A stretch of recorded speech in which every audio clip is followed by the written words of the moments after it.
Amigas y amigos, muy buenas noches. Nos encontramos hoy día en El Arriero. Los lunes siempre comentamos el libro de la semana. Y esta semana ha sido difícil porque hay dos libros importantes que se presentan a la misma hora y el mismo día. Pero opté por el libro Estudios de Arte Colonial de Francisco Stastny. Y ya estoy con los editores del libro, Juan Carlos de Censoro y Sonia Rossi. Bienvenidos ambos al programa. Estudios de Arte Colonial, primer tomo, 1963-2003. La obra, parte de la obra de Francisco Stastny.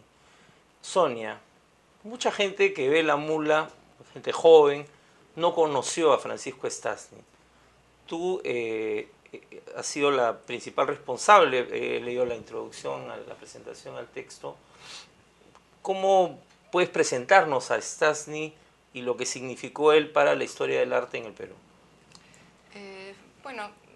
Stastny me parece que ha sido uno de los principales historiadores del arte peruano, en el sentido de que ha innovado mucho, ha retomado lo que se había hecho, pero innovando y cambiando el modo en que se hace historia del arte en el Perú. Y creo que eso desde un punto de vista metodológico y también desde el punto de vista, por ejemplo, de lo social. Es decir, ver la historia del arte no exclusivamente desde un punto de vista estético, sino conectado a una sociedad que va a producir ese producto artístico y también le ha dado una historicidad a estos productos artísticos. Una cosa que a mí me llamó la atención, lamentablemente no tenemos todavía el libro, va a estar mañana en la presentación, pero leyendo algunos de los textos y recordando algunos que yo había leído cuando estaba en la universidad, es por un lado la capacidad de síntesis, pero por otro lado esto que acabas de decir, o sea, estamos hablando sobre la influencia de Zurbarán, estamos hablando sobre los pintores italianos que llegan al Perú en 1600, fines de, ¿no? en aquella época, y no solamente es el personaje, sino nos ubica, en un par de párrafos uno ya está metido en la sociedad de aquella época, ¿no? Juan Carlos, ¿cómo se logra eso? ¿Cómo se logra eso? Francisco Stastny tenía esa capacidad de lograr, a veces a través de una sola obra, ¿no? El caso de la Virgen de la Leche, que es, digamos, la que ilustra la portada de la publicación, la capacidad de hacer suficientes conexiones para que un objeto y sus características formales se convirtieran en un síntoma de un cambio social, ¿no?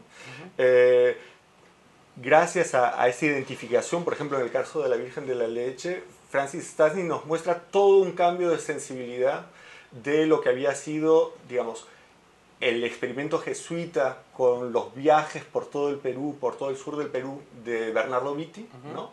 Y cómo al regreso de uno de esos viajes se encuentra en Lima con este italiano que acaba de regresar, que acaba de desembarcar de Roma, y ya ahí hay lo que va a ser el misticismo de Santa Rosa de Lima, que va a mirar imágenes como esa.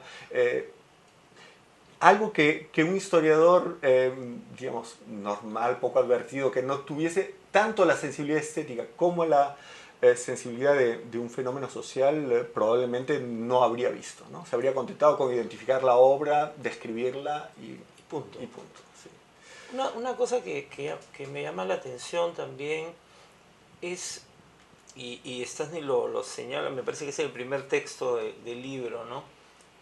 Que es un texto publicado en la revista Fanal, además, que mucha gente no sabrá qué era Fanal, pero una importantísima revista de cultura del Perú en los años 60. 50-60. ¿No? Y es como lo que venía de Europa se reelaboraba y se recreaba y surgió algo diferente, que es el arte que se produce en ese momento acá. ¿Cómo fue ese proceso? Yo creo que podemos contestar ambos, probablemente eso. Yo creo que ese es para mí una de los aspectos más innovantes o innovadores del trabajo de Francis. Es decir, el hecho de ver no esta translación, como siempre se dijo, el espejo, la imitación de lo europeo en una relación de centro-periferia, etcétera, etcétera, sino al contrario de verlo como algo que va a llegar al Perú y que va a ser reciclado, es decir, reapropiado, y va por lo tanto a formar un objeto nuevo, que es un objeto colonial y que es un objeto entonces de una nueva sociedad. Así lo veo yo un poco. Juan Carlos. Sí, la historiografía, la historia del arte estaba entrampada a inicios de los 60, justamente en esa lógica. Este arte es colonial y por lo tanto es un arte provinciano, es un arte dependiente, secundario, ¿no? Es un arte de la copia, ¿no? Y la copia vista incluso como una especie de cosa degradada.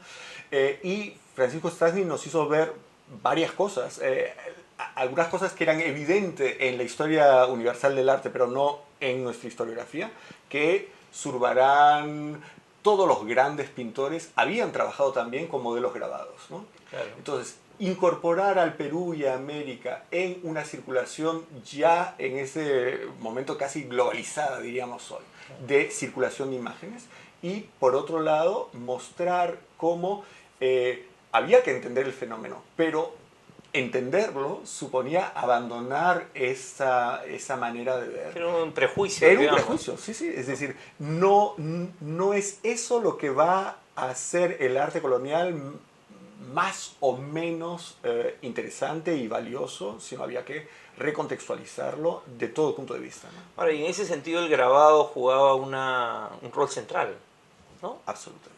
Absolutamente. O sea, ¿cómo se expresa eso? Un poco para contarle a los amigos, para invitarlos a que lean el libro, porque esa es la idea de esta conversación. Sí,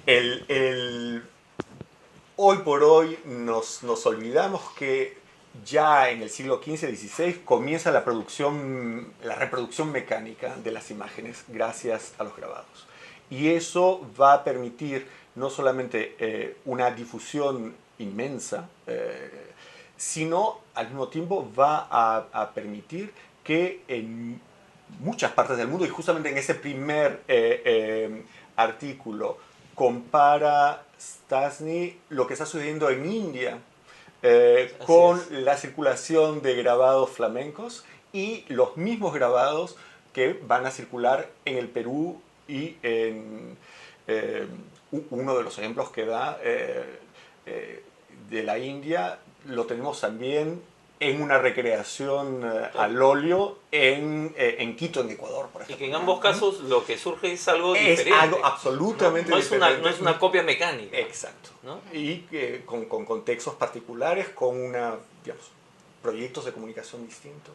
Ahora, Sonia, Francisco Stastny no solamente estudió el arte colonial, sino que cuando uno lee los textos, en algunos también uno encuentra una preocupación por la recuperación del patrimonio, por la protección del patrimonio.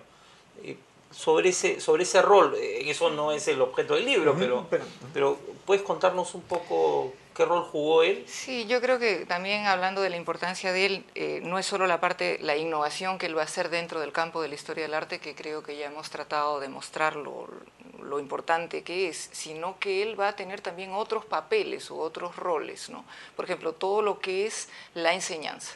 La enseñanza para él era algo muy importante en el sentido de crear nuevas generaciones que precisamente continuaran, no su trabajo, sino los trabajos sobre historia del arte en el Perú. La cuestión de la divulgación, de la buena divulgación a un buen nivel, de ahí la revista Íconos que él va a publicar, etcétera. Hay toda la parte de museología también y toda la parte, claro, de recuperación del patrimonio. Yo creo que se puede decir, y creo que ahí sí hay una cosa personal de haberlo conocido mucho, que Francis era profundamente peruano. Es decir, para él era algo extremadamente importante, no era parte de su carrera, sino que era parte de su ser, recuperar este patrimonio, mantener este patrimonio, enseñar además a los mismos peruanos a valorar a pesar de que él había nacido en la República Él nació Checa, en Praga, ¿no? claro. Él nació en Praga de una familia de Moravia y vino al Perú siendo niño, ¿no? Pero pudo haberse quedado también fuera, en el extranjero. Definitivamente él tuvo una serie de becas extremadamente prestigiosas, acabando con la del Getty Institute, pero tuvo muchas otras y tuvo muchas oportunidades de haber tenido puestos en Europa o Estados Unidos y no haberse quedado en el Perú. Entonces, el regresar al Perú, haberse quedado en el Perú, sí, y ser profesor en San Marcos ha sido un compromiso, creo yo, de él hacia la que consideraba ciertamente su patria, ¿no? Juan Carlos, ¿por qué, digamos, este tipo de preocupación de Stastny por la divulgación en medios, como lo comentábamos antes de entrar a la entrevista, en el Dominical del Comercio, ¿no? De repente ahora sería impensable. ¿Por qué se ha perdido esto? Hay preocupación, pero es como que no llegar Sí. a la opinión pública, ¿no? Es que un grupo de expertos a veces. Sí, yo tengo la impresión que tiene que ver con un divorcio, bueno, eso ya, entre lo que los medios creen que espera el público, ¿sí? Y lo que el público está realmente dispuesto a recibir, ¿no? Y es verdad que, por un lado, mientras en la prensa en los años 50, 60 se podía publicar artículos de alto nivel, estoy pensando tal vez que eso se prolongó en el Perú, hasta proyectos como Caballo Rojo o algo así. Antonio Y claro, Cisneros. ni más ni menos. Y luego desapareció. Y en el caso de Stastny, cuando ya no existía una prensa capaz de acoger eso, él fundó la revista O Iconos. sea, tuvo que crear un medio Exacto, para ¿no? continuar Y con eso su es tarea. parte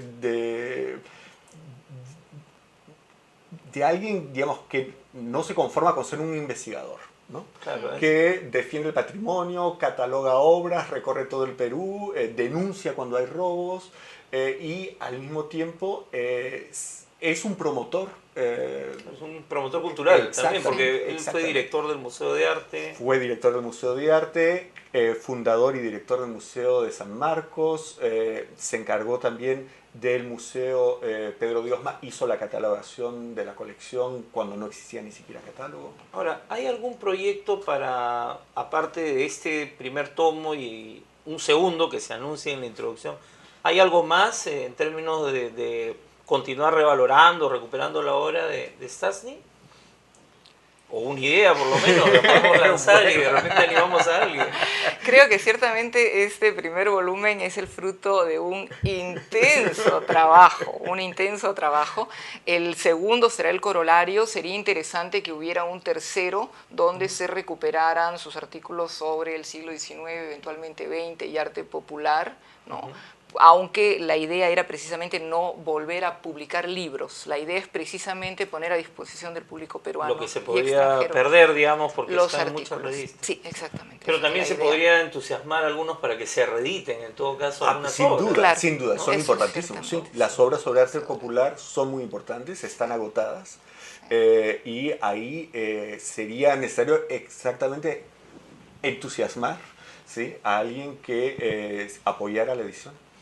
Bueno, se nos ha acabado el tiempo. Sí. Yo recomiendo el libro, he podido revisar algunos de los textos, no he podido leer todo el libro, ¿no? El libro ha sido además publicado por el Museo de Arte de Lima y el Instituto Francés de Estudios Andinos, en una serie, una colección que tienen ambos. La presentación es mañana En el museo, en el Mali, en el Mali, a las 7. A las 7. A las 7. 7 de la A las noche. 7. 7 Está de en la la noche, página, sí. En la página web. del web del Mali. Es entrada libre, pero hay que inscribirse para perfecto. estar seguros de tener sitio. Ok, bueno, muchísimas gracias por esta pequeña conversación. Espero que podamos conversar nuevamente cuando se publique otra obra, una obra de ustedes. Con Juan Carlos nos conocemos hace mucho tiempo, conozco bastante su trabajo, con Sonia es la primera vez que hemos conversado, pero yo quiero invitar a los amigos a que vayan a la presentación y si no, a que leer el libro, porque creo que es central que se siga recuperando la obra de peruanos, porque él era un peruano que se comprometió en un trabajo y en un esfuerzo enorme por recuperar el patrimonio y por ayudarnos a entender mejor nuestra historia, que siempre es un tema que en este programa hemos debatido y conversado con otros amigos historiadores. Bueno, vamos a un corte y volvemos en un momento con una entrevista sobre un tema que ya hemos tratado en el programa: los derechos de los trabajadores en el sector textil.